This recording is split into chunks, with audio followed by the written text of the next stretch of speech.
প্রতিদিনের মতন আজকে আবারও ছাদে চলে আসলাম। এসে আমার কবুতরগুলোকে গিয়ে ভালো করে তোমাদেরকে দেখিয়ে তারপরে একটা তোমাদেরকে কথা বলবো।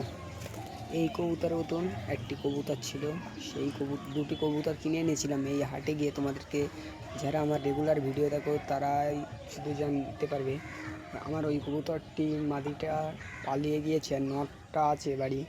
আমি চিন্তা করছি যে নটটার জন্য এবারে হাটে গিয়ে একটা মাদি কবুতর আনবো, সিরাজির মতন দেখতে একটা মাদি কবুতর আনবো। ওই কবুতরটি ডিম পেড়েছে, এখন তা দিচ্ছিল না, তাই জন্য আমি এই কবুতরের কাছে দিয়ে দিয়েছি। এটার লকটা হচ্ছে উপরেই বসে আছে।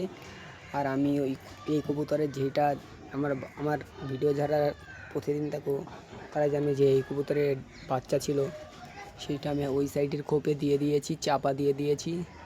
ওরা ওই যেই কবুতরটি মাদি পালিয়ে দিয়েছে সেইটি এখন খাওয়াচ্ছে।